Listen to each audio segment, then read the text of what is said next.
Olá pessoal, sejam bem-vindos ao canal Bioquímica Clínica Fácil. Eu sou o professor Emerson Lima, sou farmacêutico, sou doutor em farmácia, professor titular da Universidade Federal do Amazonas, leciono essa disciplina de Bioquímica Clínica no curso de farmácia há mais de 15 anos.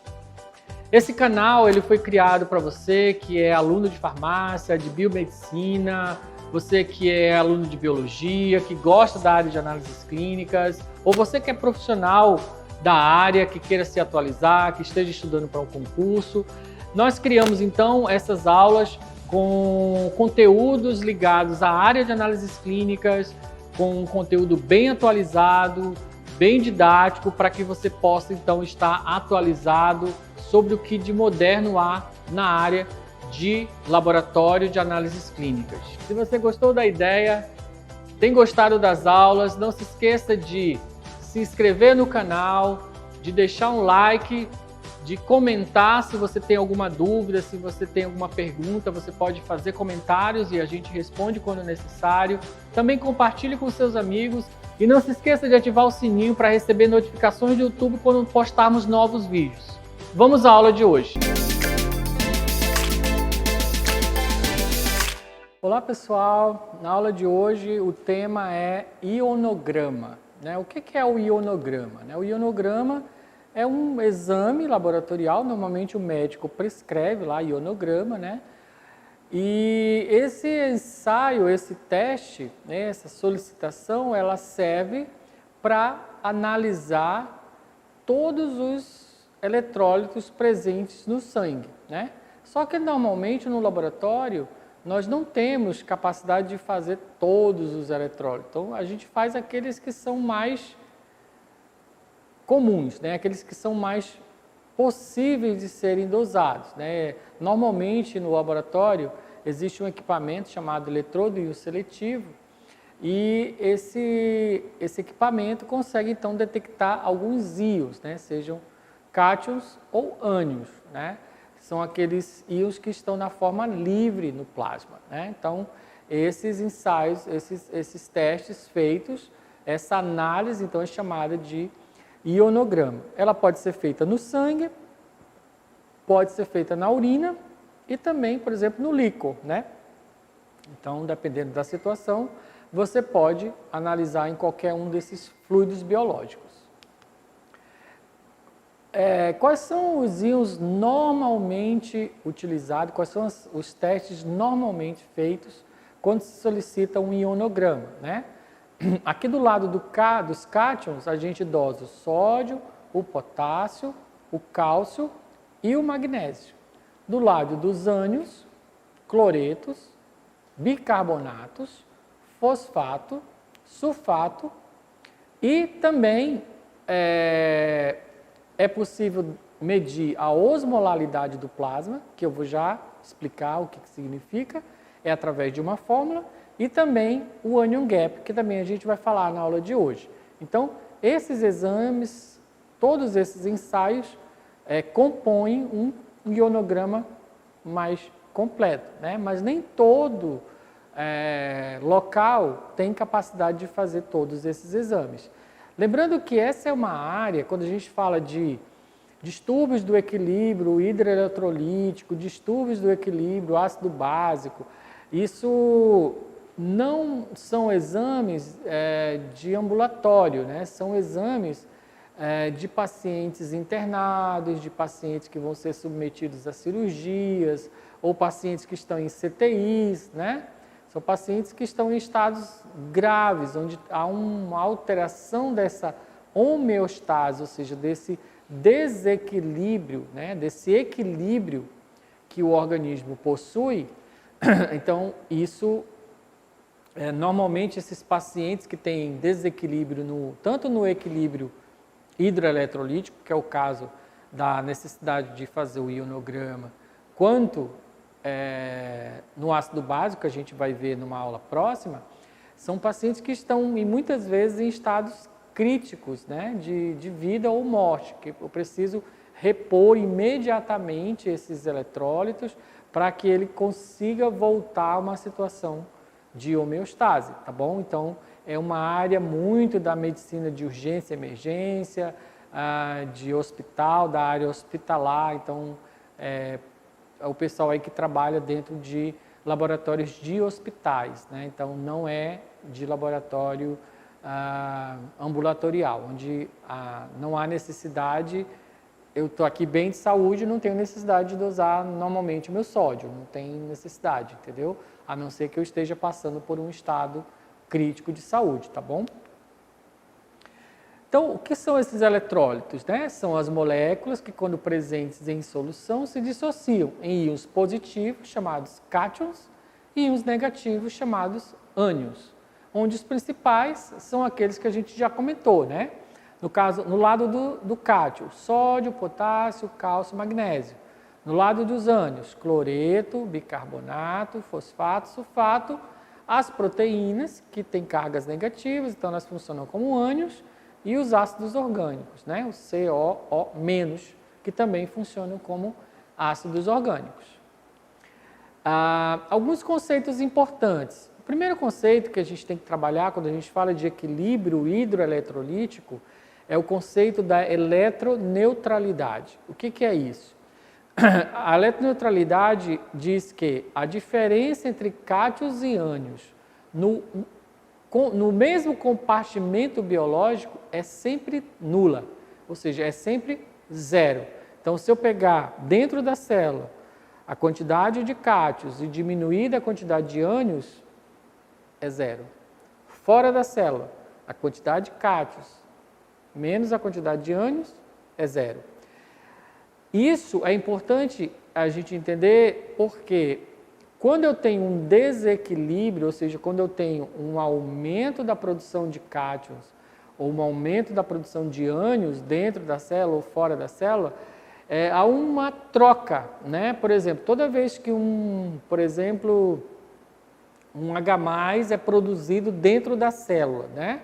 Que é um cátion, né? Então é um H+. Então eu tenho ali eu gero um desequilíbrio. Então o que a célula faz para ela normatizar esse H+? Ou ela absorve um ânion de fora, ou ela expele um cátion para fora, para que esse equilíbrio fique nulo. Então, quem é o cátion mais abundante no compartimento intracelular?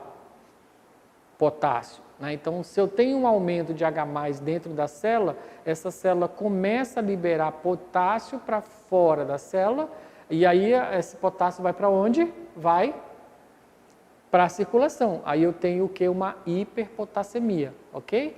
Isso também se reflete a nível renal. Então, lá no rim, também eu tenho um desequilíbrio ali e eu começo a excretar sódio, potássio na urina, tá? Para tentar equilibrar esses níveis de potássio no sistema plasmático, tá bom? Então, é importante eu entender que esse fenômeno de eletroneutralidade, ele é muito importante quando a gente fala de equilíbrio hidroeletrolítico, tá bom? A osmolalidade, que conceito é esse, né? A osmolalidade ela é dada pelo número de moléculas do soluto por massa do solvente. Então, a osmolalidade do plasma é dado como 1 osmol por quilograma de água, né? E ela varia de 275 a 295 miliosmol por quilograma. A fórmula da osmolalidade é 2 vezes a concentração de sódio, mais 2 vezes a concentração de potássio, mais a concentração de glicose, mais a concentração de ureia.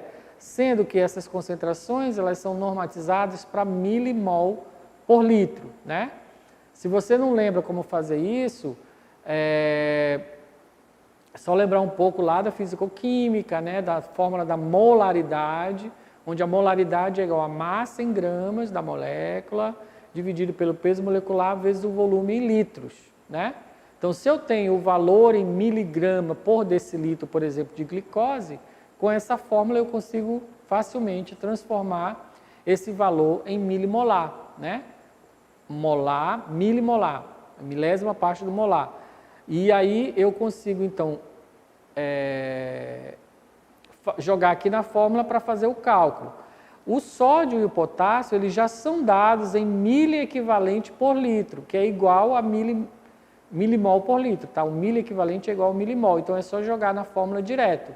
Então, por exemplo, potássio, normalmente o valor normal é 130, então eu vou jogar aqui 2 vezes 130 mais sódio, né? Potássio, 2 vezes 5, que é 10, né? Mais glicose, em valor normal aí 4, e ureia, que eu não me lembro agora, mas eu acho que o valor normal de milimolar deve ser algo em torno de 7, 8, mais ou menos. É só fazer uma fórmula baseada no peso molecular da ureia, tá bom? Então, isso é dado a osmolalidade. A gente viu lá na aula de diabetes, que no caso do diabetes tipo 2, né, eu tenho uma alteração na osmolalidade do sangue, né? O coma ou hiperosmolar não cetônico, né? Lembra que eu falei isso para vocês? Então, é dada por essa fórmula aqui, ó, onde esses níveis de glicose aumentados faz com que essa osmolalidade aumente muito.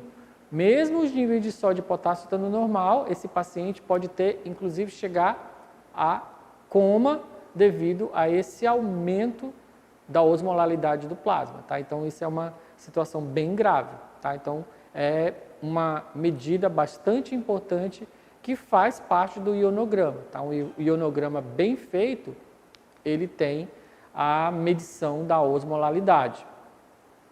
Esses eletrólitos, eles atuam mantendo a pressão osmótica do plasma, né? Aquela pressão, pressão capaz de manter a água dentro do vaso, né? Que é causada por esses eletrólitos. Regular a distribuição de água no organismo. Vocês sabem que a osmose, né? Se o sal vai para o lado, a água vai para lá. Então, se eu tenho uma distribuição desses eletrólitos para o intestino, essa água tende a ir. Então, mantém essa água dentro do vaso. Isso é muito importante para não gerar edema e outras situações, né? Manutenção do pH fisiológico, né? A gente vai falar um pouquinho sobre a aula de equilíbrio ácido-básico também. Regula a função cardíaca e muscular, uma vez que é importante para a pulsação, né? Para a contração muscular, essa presença desses eletrólitos. Participar das reações de oxirredução e participam como cofatores enzimáticos. Então, essas são funções importantes desses eletrólitos. Eles são substâncias extremamente necessárias para a homeostase, ou seja, para aquele equilíbrio orgânico, né? Como eu falei no início, né? O paciente que está com desequilíbrio de sódio, desequilíbrio de potássio, de cloreto, em geral, é um paciente grave, não é um paciente ambulatorial, tá bom?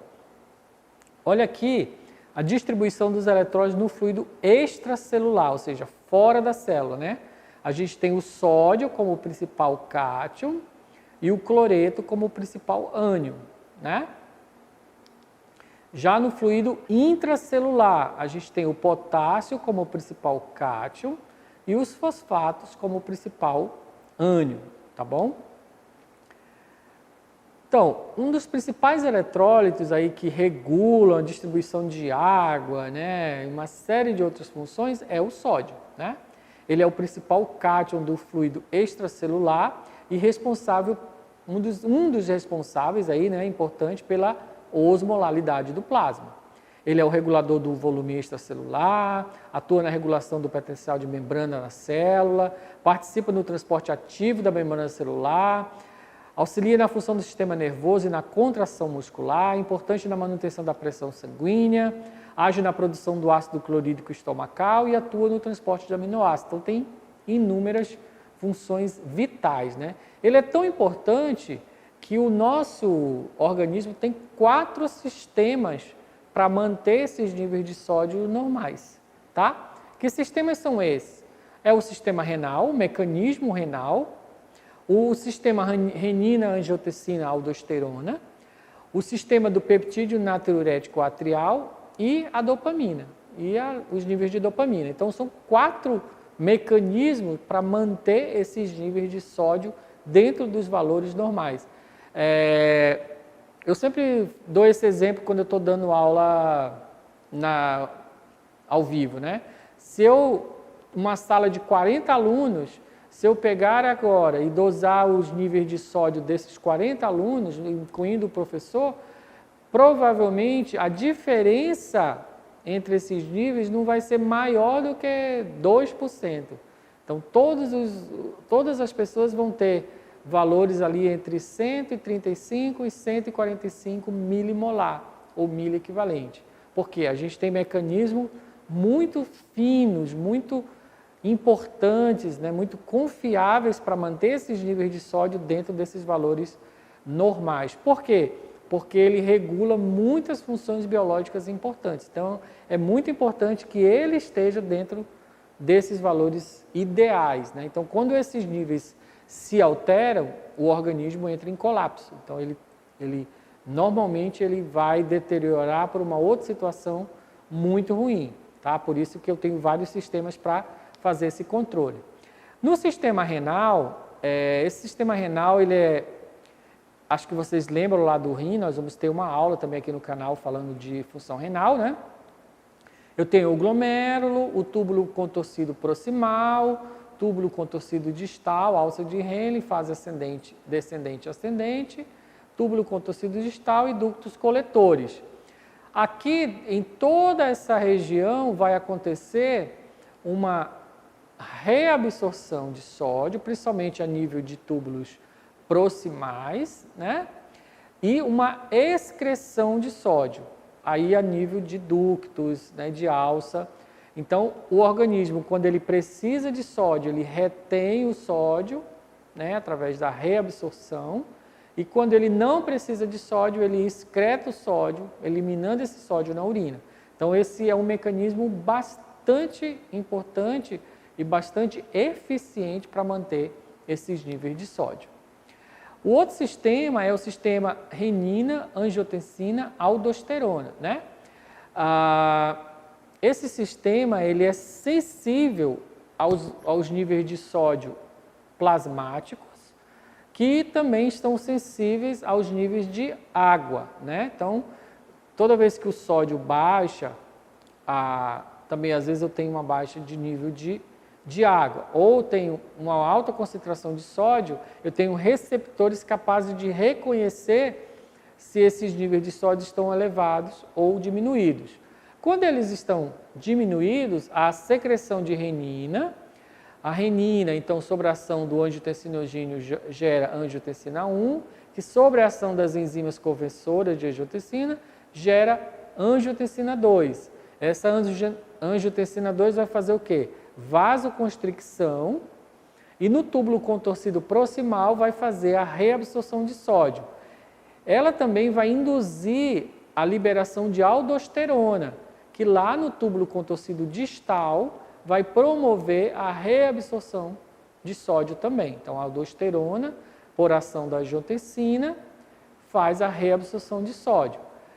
Lembrando que eu falei da eletroneutralidade, quando esse sódio ele é reabsorvido, em geral eu preciso reabsorver um ânion para compensar. E o ânion que é normalmente reabsorvido nesse processo é a reabsorção de cloreto. Ou, junto com a reabsorção de sódio, eu faço a excreção de um potássio para poder manter esse equilíbrio, tá? Então, toda vez que eu tenho uma reabsorção de sódio, eu posso também reabsorver um cloreto ou excretar um potássio. E a água vai junto, né? Toda vez que para onde o sódio vai, a água vai atrás, tá bom? Então, essa água vai ser retida também. Um terceiro mecanismo importante para a regulação de sódio é o do peptídeo natriurético atrial. O que é isso? É um hormônio liberado no átrio cardíaco do coração, né? E eles têm 3 tipos, o tipo A, o tipo B e o tipo C, que regulam a pressão sanguínea, o equilíbrio hidroeletrolítico e o volume dos líquidos orgânicos. Esses peptídeos, eles possuem efeitos opostos ao sistema renina, angiotensina, aldosterona. Isto é, eles aumentam a excreção de sódio e água a nível renal, né? Aumentando a taxa de filtração glomerular e inibindo a reabsorção tubular do sódio. Então, eles têm um efeito oposto, né? Quando eu tenho muito sódio, o peptídeo natriurético atrial é liberado, fazendo com que haja uma liberação desse sódio e com isso também vai acontecer uma baixa da pressão sanguínea, né? Um quarto mecanismo é o sistema dopamina. O aumento dos níveis de sódio do filtrado aumenta a síntese de dopamina pelas células do túbulo proximal, que estimula a excreção do sódio. Então, toda vez que eu tenho um aumento desses níveis de sódio, né, há um aumento, um estímulo da produção de dopamina, fazendo com que o sódio, então, seja excretado. Então, essa dopamina, ela atua junto com o peptídeo natriurético atrial, fazendo, então, um aumento dessa excreção de sódio e, consequentemente, liberação de sódio pela urina, tá bom? Então, 4 mecanismos: sistema renal, renina, angiotensina, aldosterona, peptídeo natriurético atrial e sistema dopamina. Mesmo assim, com todos esses sistemas, às vezes existem situações em que há um desequilíbrio nesses níveis de sódio, né? Eu falei para vocês que os valores de referência aí normalmente estão entre 135 a 145 miliequivalente por litro, ou milimol por litro, né? Em que situações há hiponatremia, ou seja, diminuição do sódio? Em situações hipovolêmicas, com baixa volemia, por exemplo, uso de diuréticos tiazídicos, perda de líquido hipotônico, depressão de potássio, algumas doenças que geram essa depressão, deficiência de aldosterona, é um problema endócrino, cetoacidose diabética, que é aquela situação em que há um aumento da acidose, da acidez, né, do sangue, acidose tubular renal. Em todas essas situações, o meu sódio vai estar baixo. Maioria das vezes isso aí está relacionado a um aumento da excreção de sódio a nível renal. Numa situação de normovolemia, ou seja, não há perda de água aí, né? Retenção aguda de água, retenção crônica de água, doença renal crônica e deficiência de glicocorticoides. Tá? Nessas situações, há como se fosse uma diluição, né? Uma diluição do sangue, fazendo com que esses níveis de sódio estejam baixos. Em situações de hipervolemia, edema, né? Insuficiência renal, insuficiência cardíaca congestiva e estados hipoproteicos, onde há um aumento dessa volemia, fazendo também com que haja uma diluição, né, desse sódio plasmático. Com isso, esses níveis estão baixos, né? Estão abaixo do valor de referência. E a hipernatremia, né? O aumento do sódio plasmático ou sérico, né? Com sódio total diminuído, parece um contrassenso, né? Tem sódio total diminuído, mas eu tenho hipernatremia, pode acontecer, porque assim, lembrando que a gente está dosando sempre a concentração daquele analito no sangue, né? Ele pode estar diminuído no organismo, mas no sangue ele está hiperconcentrado, numa desidratação grave e numa hipovolemia. Com sódio total aumentado, ó, uma ingestão acidental de sódio, uma síndrome de Cushing, onde tem um aumento de corticoide e a reabsorção aumentada de sódio a nível renal, e com sódio total normal, numa outra situação chamada de diabetes insípido. Diabetes insípido tem várias causas, uma causa mais comum é a alteração hormonal aí do hormônio antidiurético, onde você tem uma excreção aumentada de água, né? Você urina bastante, mas você retém o sódio, com isso você tem uma hipernatremia, né? Então, nesses casos, você tem o aumento da concentração de sódio nessa doença. Como que o sódio é determinado no laboratório, né? O método hoje mais usado é um método chamado eletrodo íon seletivo. É um aparelhinho que tem nos laboratórios, em geral fica dentro do laboratório hospitalar, né? Onde ele mede a diferença de potencial entre membranas semipermeáveis. Então você chega lá com um tubinho de sangue, ele é automatizado, você faz a leitura e aperta nos eletrólitos que você quer e ele vai dosar o cálcio, o magnésio, o cloreto, o potássio, né? Lembrando que ele só vai medir os íons na forma livre, tá? Aqueles que estão na forma ionizáveis. Eu também tenho, existia um aparelho chamado fotômetro de chama, que era muito usado, né, em análises, onde ele faz a leitura a partir da cor da chama, né? Ele queima o metal e o metal libera uma chama colorida. Então ele mede a cor dessa chama e a partir dessa cor da chama ele faz a leitura. Hoje esse aparelho praticamente não é mais utilizado na área de análises clínicas, na área de alimentos e outras áreas ele pode ser utilizado. O espectrômetro de absorção atômica é um outro equipamento capaz de detectar a presença de minerais. Ele usa esse princípio também da queima, né, do metal e a liberação de uma cor específica, mas no laboratório de análises clínicas também é muito pouco utilizado, e em alguns laboratórios de pesquisa ele pode ser usado. Alguns métodos colorimétricos também podem ser utilizados, né, através tanto de cromógenos como de enzimas, que são dependentes da presença de algum metal, de algum mineral, né? Normalmente o mineral usado como cofator da enzima e você consegue então determinar a concentração daquele mineral a partir da atividade enzimática. Mas são métodos pouco utilizados. Hoje, o mais utilizado mesmo é o eletrodo seletivo, está presente aí em quase totalidade dos laboratórios hospitalares que fazem esse tipo de análise. Um outro mineral, um outro íon muito importante é o potássio, né? É o principal cátion intracelular, né? Age em conjunto com o sódio para manter o equilíbrio da água, né, do corpo. Ele é muito importante e assim, o aumento dele circulante é bem complicado, é bem difícil de ser revertido, né, quando ele é um aumento real, tá bom? Então, o potássio ele atua na regulação de vários processos metabólicos e celulares, participa da excitação neuromuscular, também ele permite a geração de potencial de ação necessário para a função neural e muscular, e o desequilíbrio em relação a essas ações leva a arritmias cardíacas e paralisia muscular, né? Então, assim, ele é um mineral muito importante, assim como o sódio também muito bem regulado pelo organismo, né? Então ele sofre uma regulação renal muito importante através da quantidade excretada a nível tubular, né? E reabsorvida e excretada, né? E também ele sofre ação da aldosterona, que é o mesmo hormônio que também atua na regulação do sódio, né? Lembrando que ele quase sempre ele é trocado pelo sódio, né? Sódio é reabsorvido, potássio é excretado. Sódio é excretado, potássio é reabsorvido. Então essas trocas, porque eles dois são cátion, né? Quando eles estão no mesmo compartimento, isso ocorre.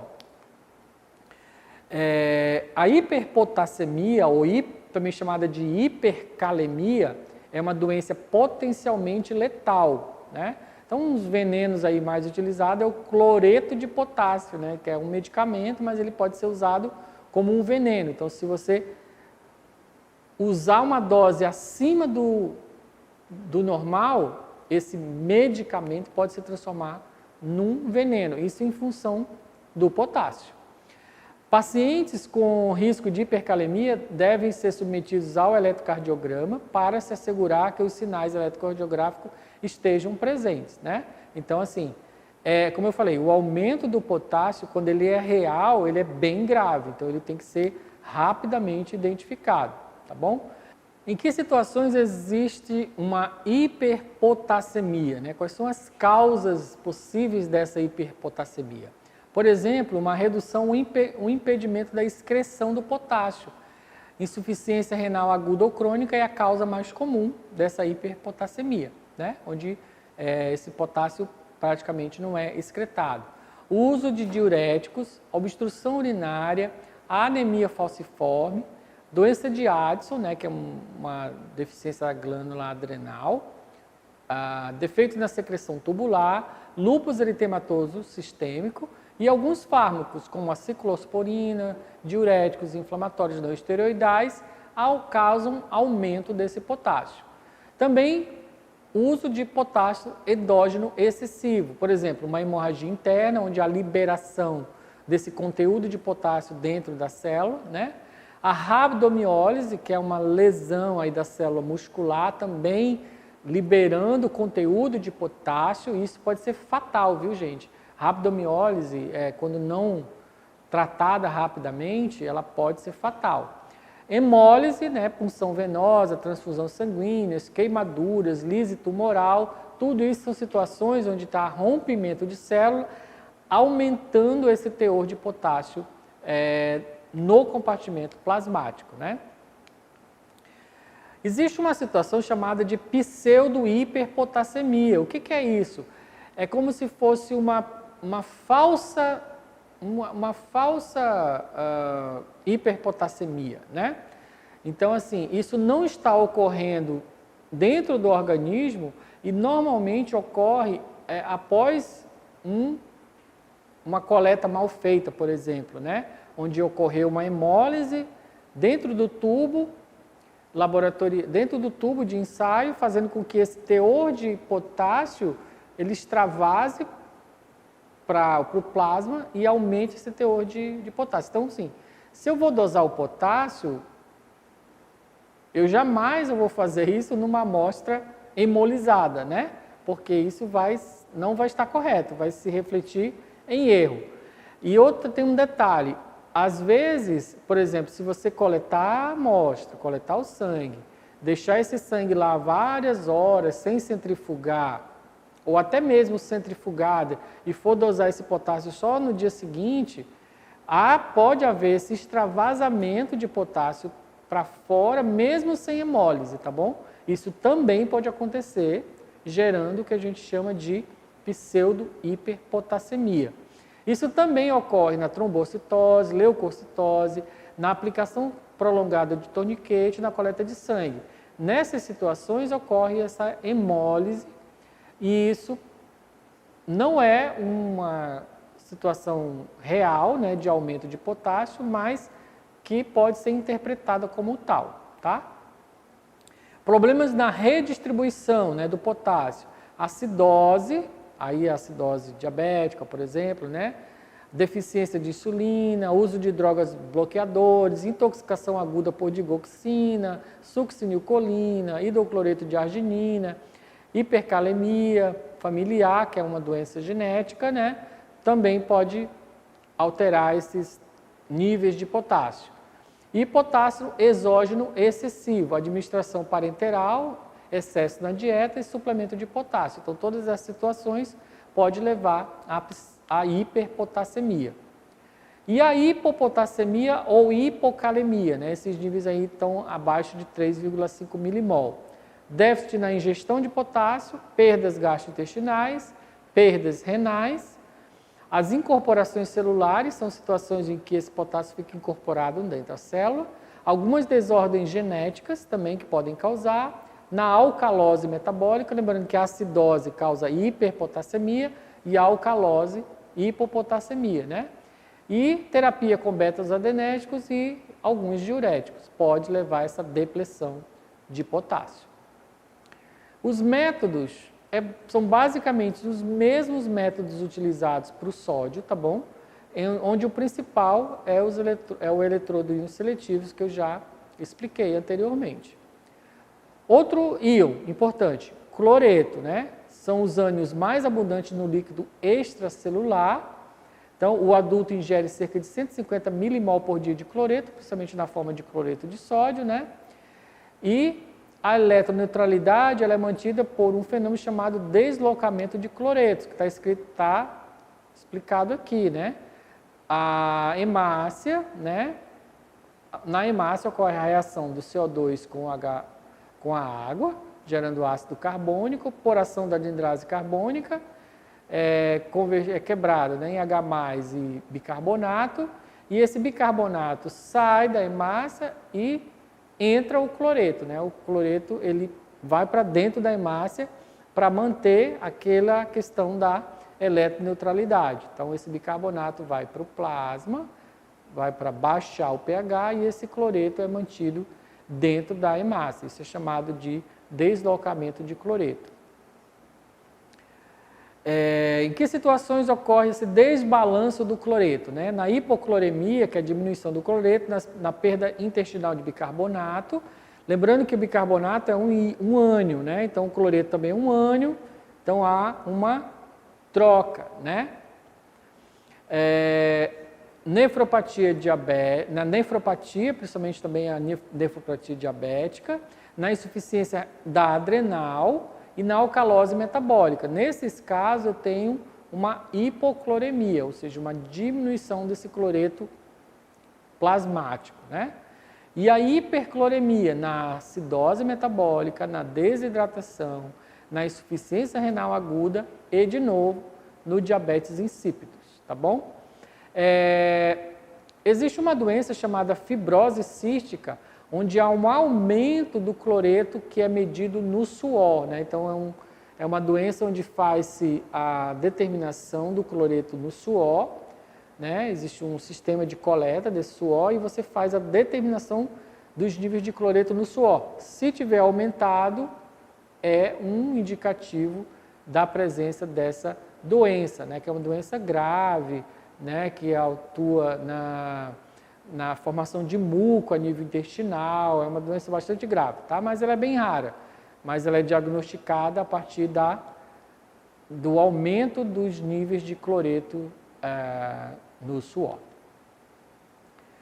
A determinação do cloreto também por eletrodos seletivos, por métodos mercuriométricos, enzimáticos e absorção atômica. De novo, o eletrodo seletivo é o método mais utilizado. O bicarbonato, né? O bicarbonato é um ânion importante, a gente vai falar um pouco mais sobre ele na aula de equilíbrio ácido básico e gasometria. É o segundo maior ânion do compartimento extracelular, né? Ele é gerado a partir do ácido carbônico, né? Produzindo bicarbonato e íon H+, né? Serve como transportador de CO2 produzido nos tecidos. Sua regulação se dá, sobretudo, pelos rins, pela diminuição da reabsorção tubular. Então, ele é um marcador muito importante, não um marcador, mas um controlador muito importante do equilíbrio ácido básico, os níveis de bicarbonato.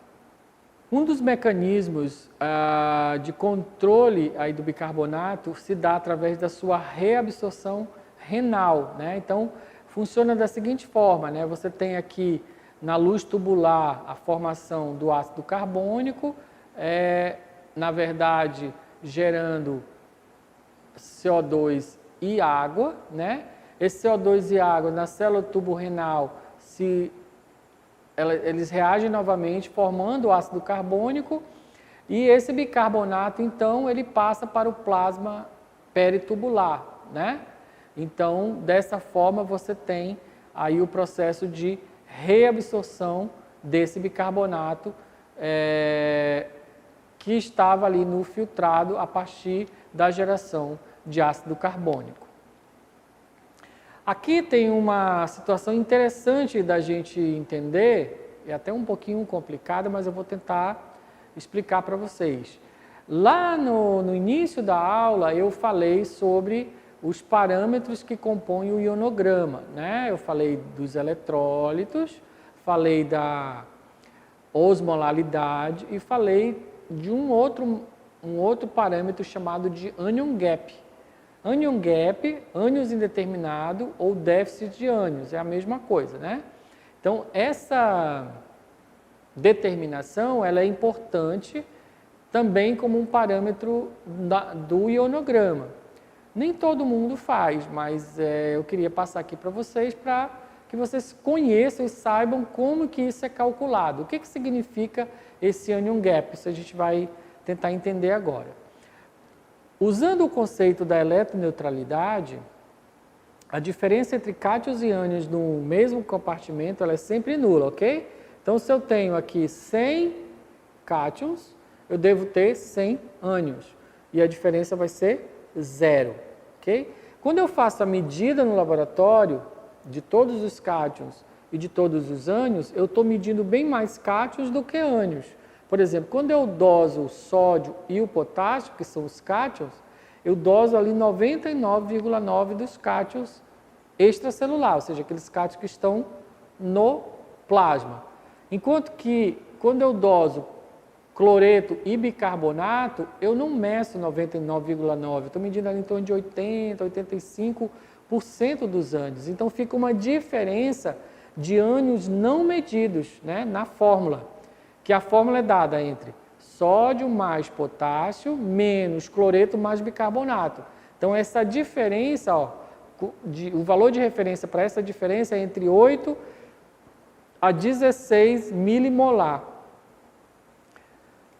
Aí existem situações em que esse anion gap está aumentado e situações em que esse anion gap está diminuído. Vamos lá primeiro a elas. Situações em que esse anion gap está aumentado. Então, por exemplo, se eu tiver um aumento de sódio e um aumento de potássio, a diferença vai aumentar, certo? Então, esse anion gap está aumentado.